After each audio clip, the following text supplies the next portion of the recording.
سچی محبت صرف اور صرف اللہ کی ہے۔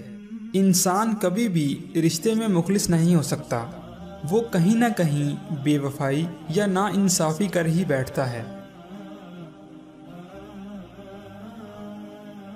جب اللہ کسی سے ناراض ہوتا ہے تو اسے اپنے سے غافل کر کے کسی ایسی چیز کی طلب میں لگا دیتا ہے جو اس کی قسمت میں نہیں ہوتی۔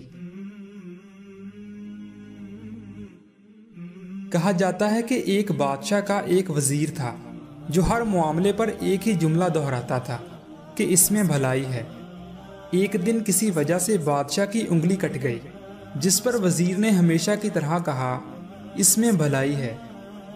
اس بات پر بادشاہ کو بہت غصہ آیا کہ بھلا انگلی کٹنے میں کیا بھلائی، اور ساتھ ہی وزیر کو قتل کرنے کا حکم دیا، جس پر وزیر نے پھر یہی کہا اس میں بھلائی ہے۔ ہفتے میں ایک بار گھومنے جانا بادشاہ کا معمول تھا۔ ایک دن بادشاہ گھومتے ہوئے کسی ایسی جگہ پر چلا گیا جہاں بتوں کے پجاری رہتے تھے۔ انہوں نے بادشاہ کو پکڑ لیا اور بتوں کا تقرب حاصل کرنے کی خاطر بادشاہ کو قربان کرنے کی غرض سے پیش کرنا چاہا۔ ذبح کرتے وقت دیکھا کہ بادشاہ کی تو انگلی کٹی ہوئی ہے۔ سب نے بتوں کے لیے ناقص قربانی پیش کرنے کو مناسب نہ سمجھا اور بادشاہ کو آزاد کر دیا۔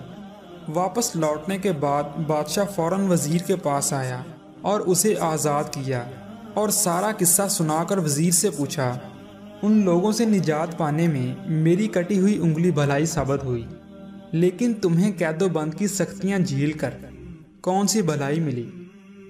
جس پر وزیر نے کہا، مجھے یہ بھلائی ملی کہ میں آپ کے ساتھ نہیں گیا، ورنہ آپ کی جگہ مجھے قربانی کی غرض سے پیش کیا جاتا۔ اگر غور کیا جائے تو ہر کام میں اللہ کی بھلائی ہوتی ہے۔ انسان کی عقل اتنی کامل نہیں کہ وہ اللہ کی حکمت جو ہر کام میں ہوتی ہے پہلے سے جان سکے۔ اگر تم یہ جان لو کہ اللہ تمہاری حفاظت کیسے اور کس طرح کرتا ہے تو تمہارا دل اللہ کی محبت سے پھٹ جائے، مشکلات حل ہو جایا کرتی ہیں اور راستے بھی نکل آتے ہیں۔ بس انسان کا یقین مضبوط ہونا چاہیے، انسان کو یہ اعتماد اور بھروسہ ہونا چاہیے کہ اللہ ہمیشہ اس کے ساتھ ہے۔ اللہ پر یقین سخت اندھیرے میں بھی روشنیاں پیدا کر دیتا ہے۔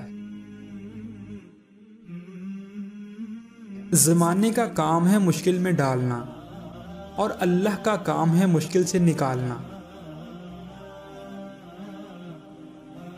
جب اللہ کا کرم ہو جاتا ہے تو وسیلے بھی بن جاتے ہیں اور مانگنے کا طریقہ بھی آ جاتا ہے۔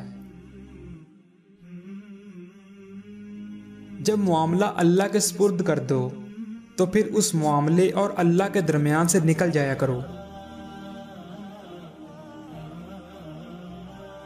کوئی ساتھ ہو یا نہ ہو، اللہ ہمیشہ تمہارے ساتھ ہے۔ بہترین فیصلے چاہتے ہو تو سب اللہ پہ چھوڑ دو۔ جب کوئی ہاتھ اور ساتھ چھوڑ دیتا ہے تب اللہ کوئی نہ کوئی انگلی پکڑنے والا بھیج ہی دیتا ہے۔